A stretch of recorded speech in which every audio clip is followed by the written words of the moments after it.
Well, hello and welcome to this book review. It's been a while since I posted anything on my channel, and that's largely because of a move we just went through in the last couple of weeks, and so I'm behind on a lot of postings, but I wanted to try and get this book review put up, and I'm having to use my cell phone to make this book review because of some issues with my laptop computer, so it looks a little bit wonky, but I think we can get through this. Today's book we're going to review is called The Truth About Muhammad by Robert Spencer. It was published in 2006 by Regnery Publishing. Now, I've had this book in my collection for several years, and I just now in the fall of 2017 got around to reading it. And I have to give you the disclaimer, I am not an expert on Islam, but I do see some contradictions between the claims that are made about Islam in the media by groups like CAIR, that's the Council on American Islamic Relations, by Hollywood and liberal Christian theologians. I see a contradiction between how they present Islam and what I see in the Quran. And so I've been doing some more reading on it here lately to try and figure it out, and it's a little difficult sometimes. But in The Truth About Muhammad, Robert Spencer points out how the history of Islam, in fact, does not square with the story told by people like CAIR, mainstream media, and liberal theologians who claim to be Christians. Now, according to Spencer, there is no continuous narrative of Muhammad's life, and even some doubt that a single founding prophet of Islam even existed. In other words, they think that the character we call Muhammad is really a composite of several people who lived in the 5th or 6th century AD. Now, I think that is really weak. I personally am going on the assumption that there was one person named Muhammad, born in about AD 572, and he died at about 65 years old in AD 632 or thereabouts.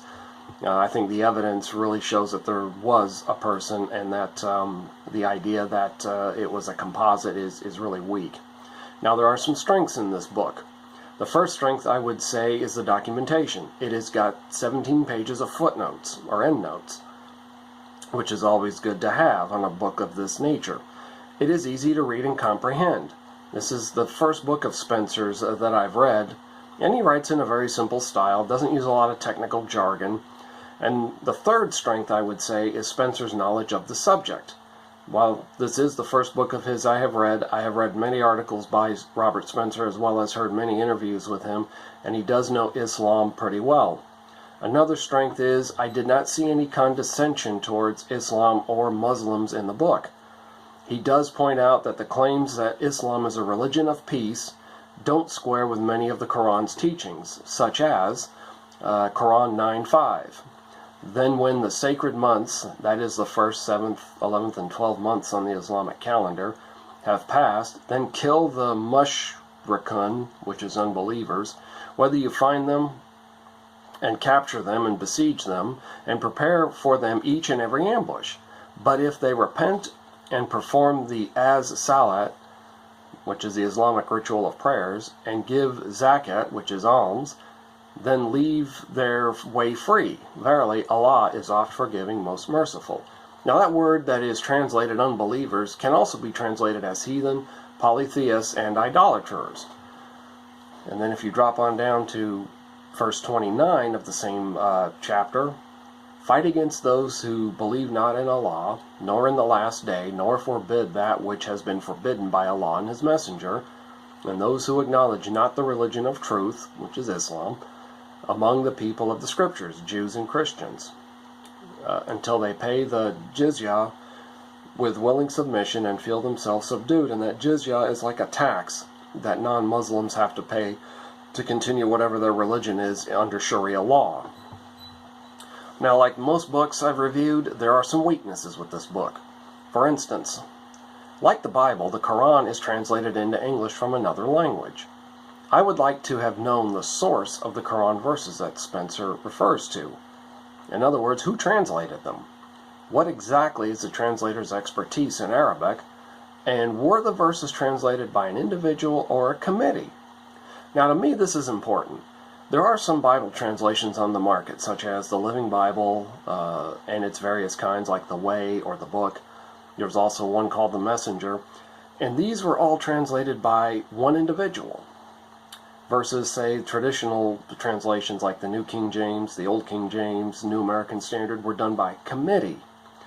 If I sit down and translate the Bible by myself, first of all, there's always going to be parts of the Hebrew or the Greek that I don't understand. And second, my own theological biases and leanings can get caught up and put into the translation. And it might not be that accurate. Whereas with a committee, if there's 4 or 5 of us translating a particular passage and my biases start to show, they can be a checks and balances to bring me back to a more middle-of-the-road translation. And I'd like to know that about the Quran. Does Spencer use a version of it or a translation of it done by one person whose theological biases can get in, or something done more by a committee where there's a checks and a balances? A second weakness I see in the book is he does have 17 pages of notes detailing the sources that he cites in the book. I would prefer a bibliography of all the sources that he consulted, so I can get a better idea of who he's looking to for his information. Now, overall, the book is a good read. It's just over 200 pages, and I got through it pretty easy. And I think, based on the other readings that I have done, it is an accurate portrayal of Islam. Once Muhammad founded his religion, it was largely spread through war and force. When compared to Christianity, which is taught primarily through teaching and preaching and thinking, there's a world of difference.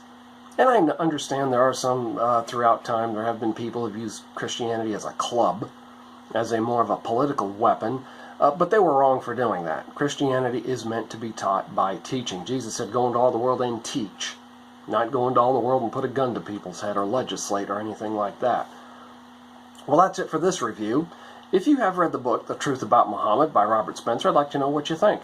Leave a comment down below, or you can email me at 2timothy4.2.3@gmail.com. Look forward to seeing you in the next video. Have a good day.